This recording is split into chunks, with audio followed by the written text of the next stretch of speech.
अब देखिए, आप बार बार जिक्र करते हैं कि महेश भट्ट ने आपको 28 साल की उम्र में 65 साल के बाप का रोल दे दिया, और जब से वो रोल हुआ है आप जिंदगी में, फिल्मों में सबके बाप बनना चाहते हैं। अमिताभ बच्चन साहब का एक डायलॉग है, रिश्ते में हम तुम्हारे बाप लगते हैं। तो मेरी मेरी जवानी किसी ने देखी ही नहीं है। देखिए, भट्ट साहब ने तो जो मुझे रोल दिया 28 साल की उम्र में बुजुर्ग का, अगर वो रोल मैं पहला रोल फिल्म नहीं करता तो मैं आज आपकी अदालत में नहीं बैठा होता। मेरी कामयाबी का सबसे बड़ा हाथ उस डिसीजन पर था। लोग मुझे बहुत बार बोलते हैं कि आपने कैसे कर लिया 65 साल के बुढ़े का रोल। अरे इतना कमाल का रोल मैं कैसे मना कर देता। और मैं तो एक्टिंग पढ़ के आया था, सीख के आया था, और मेरे पास कोई चारा भी नहीं था। उससे पहले मैं प्लेटफॉर्म पे सोता था, बीच पे सोता था, मेरे पास पैसे नहीं थे, बहुत बेइज्जत महसूस करता था। फिर जब ये फिल्म मिली तो मैं कैसे नहीं करता। फिर उसके बाद मुझे यश चोपड़ा जी ने भी एक बुजुर्ग का रोल दे दिया, वो जो दिलीप कुमार साहब करना चाहते थे। मैंने उस फिल्म में, विजय में, हेमा जी के फादर का रोल किया है, राजेश खन्ना जी के फादर इन लॉ का रोल किया है, ऋषि कपूर और जो मुझसे बड़े थे और अनिल कपूर के ग्रैंडफादर का रोल किया है। मुझे कोई फ़र्क नहीं पड़ता था। मुझे कभी ऐसा महसूस नहीं हुआ कि मैं क्यों इनके फादर को देखिए, रोल। फिल्म इंडस्ट्री में लोग जाते हैं, ये सोचते हैं कि बड़ी बड़ी हीरोइंस होंगी, अभिनेत्री होंगी, उनके साथ हम हीरो बनेंगे। आप माधुरी दीक्षित के भी बाप बने हैं, जी आप काजोल के भी बाप बने हैं। जी। आपको सारी हीरोइन बाप बनने के लिए मिली थी।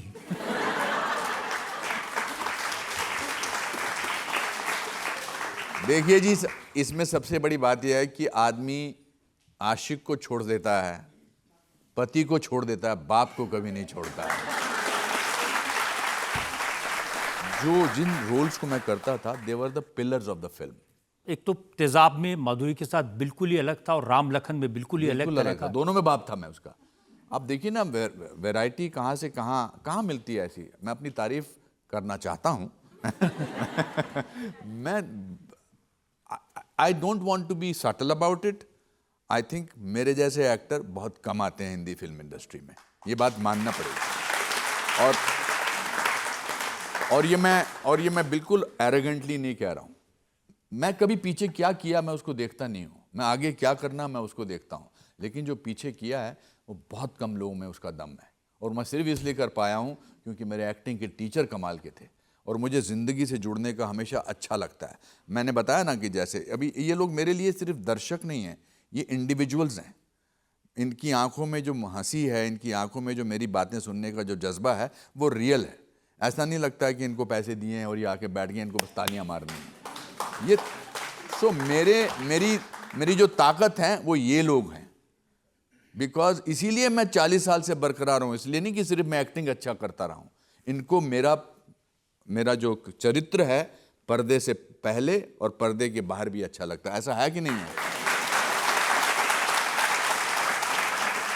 एक एक रोल के बारे में हम अगर बात करें, बताइए। राम लखन में जो आपका रोल था वो कैसे कंसीव किया, कहाँ से आइडिया आया? तो मैं और सतीश कौशिक, मेरे बड़े अच्छे दोस्त, मेरे प्यारे दोस्त, हम लोग जब सेट पे पहुँचे तो सुभाष घई साहब जो हमारे डायरेक्टर थे, राइटर थे, उन्होंने वो उसी समय सीन लिखते थे। उनको एक आइडिया होता था पूरी फिल्म का, तो फिर वो हमको दे दिया उन्होंने। फिल्म अपना उसकी चांदीवली स्टूडियो में उसकी शूटिंग थी, वो अंडे वाला सीन कि सेठ जी, मुझे बड़ा याद आता है कि वो अंडा जो है अनिल कपूर मेरे नीचे रख देता है अपनी सीट पर जिस पे मैं बैठने वाला होता हूँ, और तो वो सतीश ने इम्प्रोवाइज़ किया था कि मैं बोलूँगा सेठ जी, और तू बोल देना, बैठ जाना, और फिर बोल देना ससुरी के सेठ जी की जगह अंडा नहीं बोल सकता था क्या? मगर उसमें पूरे क्लाइमैक्स में बड़ा इंटरेस्टिंग एक किस्सा था। तो पूरी फिल्म में काशीराम जो थे, सतीश कौशिक जो थे, मेरे असिस्टेंट थे। तो मैं ऐसे बोलता था तो वो बड़े खुश होते थे। क्लाइमैक्स में सुभाष घई साहब ने सतीश कौशिक को मुझसे ज़्यादा डायलॉग दे दिए। ये दे दिए डायलॉग कि सुनो जी, 5 बातें मैं आपको बताना चाहता हूँ। वो सर जॉन को बोलते हैं, रज़ा मुराद साहब को, सतीश कौशिक।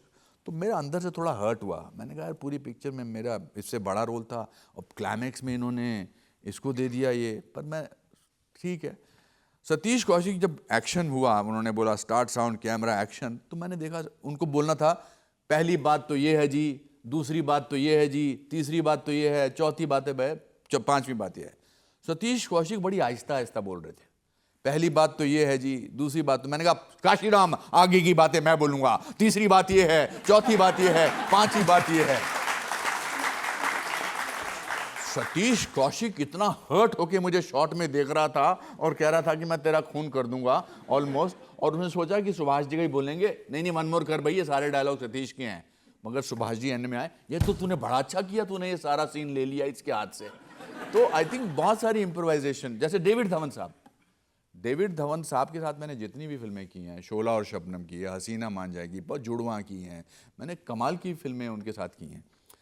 डेविड धवन साहब को सीन का स्ट्रक्चर पता होता है और फिर वो अच्छे अच्छे एक्टर्स को लेकर वो डाल देते हैं, कहते आप करिए। तो जो हसीना मान जाएगी आपने देखी होगी, जब हम पहले दिन आए तो मैंने कहा इसको कैसे अच्छा बनाऊं। एक तो एक्टर्स, अच्छे एक्टर्स की एक पूरी जमात होती थी, गोविंदा, परेश रावल, संजय दत्त, तो मैं अपना कैसे बनाऊं कि, तो मैंने कहा हम एक काम करते हैं कि मैं ऐसे नमस्ते नहीं करूंगा, मैं ऐसे नमस्ते करूंगा, आजा आजा आजा करके था, पता नहीं मैं कैसे करता था।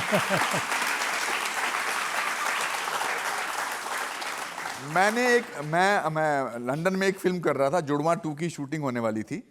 तो जुड़वा 2 की शूटिंग से पहले मैं एक ब्रिटिश फिल्म कर रहा था, boy with the top not. उसमें वो एक मेरा कैरेक्टर था जिसकी याददाश्त जा रही है। तो मुझे बहुत, जब उसकी एक दिन हमारी रीडिंग थी, नेक्स्ट डे फिर 10 दिन डेविड साहब की जुड़वा 2 की शूटिंग थी, फिर 10 दिन बाद मेरी वो ब्रिटिश फिल्म की शूटिंग थी। तो रीडिंग जब हम कर रहे थे वो ब्रिटिश फिल्म की, boy with the top not की, तो जब रीडिंग ख़त्म हो गई तो मैंने, वो डायरेक्टर थी, उनसे मैंने पूछा, यंग डायरेक्टर थी स्टेफ़ी, मैंने कहा स्टेफ़ी, अगर आपको ये कैरेक्टर किसी एक ऐसी विजुअल में बताना तो आप कैसे बताएंगी? तो उन्होंने कहा मिस्टर खेर, जैसे एक सूखा हुआ पत्ता होता है जो ऊपर पेड़ से गिर जाता है सूखा हुआ, उसको ये डर होता है कि कोई पाँव अगर उस पर पड़ गया तो वो कैसे क्रच क्रच करके उसकी आवाज़ आएगी। मैं दंग रह गया कि वाह कितना अच्छा डिस्क्राइब किया है इसने कि ये कैरेक्टर मुझे ऐसे करना है। विजुअली इट्स फैंटास्टिक ना, एक पत्ता गिरा हुआ है उसको ये डर है। फिर मैं बाहर आया इसी ट्रांस में और मैंने डेविड धवन को फ़ोन लगाया उसी ट्रांस में। मैंने कहा डेविड कल क्या सीन है? अरे सीन क्या होता है, जो तू बोल देगा सीन है, उसमें क्या होता है, डायलॉग जो बोल देना बोल देंगे, कोई सीन नहीं होता। तो that is the confidence of the director in his actors. David साहब के साथ मैंने शोला और शबनम में काम किया, बहुत, he is one of the finest directors that I have worked with, and he is called the Manmohan Desai of this generation. 44 successful फिल्में बना चुके हैं, मेरे बड़े अच्छे दोस्त हैं डेविड धवन के साथ। शोला और शबनम में आप श्रीदेवी के दीवाने थे। हाँ, काफी उम्र के होते हुए भी। जी, काफी उम्र का क्या मतलब? फिल्म में Sridevi was one of the finest actresses in the world. In the world.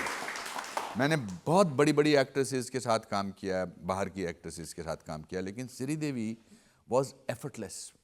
वो खाना खा रही होती थी, मजाक कर रही होती थी, और फिर सडनली डायरेक्टर बोलते थे शॉट रेडी है, और वो इलेक्ट्रीफाइंग तरीके से, चाहे वो चालबाज हो, चाहे वो चांदनी हो, चाहे वो लम्हे हो, बहुत ही खूबसूरत तरीके से वो बड़ी जल्दी चली गई मेरे हिसाब से। फेस नहीं, उनका चेहरा नहीं, पूरा स्ट्रक्चर, पूरी एक बॉडी का एक एक पोर एक्टिंग करता था पूरा। बहुत ही। she was a complete actress.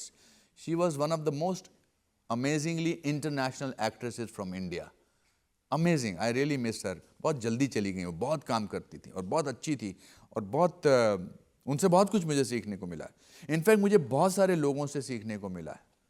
मैंने श्रीदेवी जी से स्पॉन्टेनिटी सीखी है। हम लम्हे में वो जो हमने पैरोडी गाना किया था, वो लंबा सा हमारा जो एक गाना था, उसमें उनके फादर की डेथ हो गई थी श्रीदेवी जी की, तो वो इतनी प्रोफेशनल थी, वो वापस गई, इंडिया आई, फिर वापस आके उन्होंने वो कॉमेडी सीन पहले किया। That is the dedication that she had. Amazing. Even Kajol, such a brilliant actress, such ये दीज आर सम, हमको, और ये इसीलिए इतने सालों तक बरकरार है।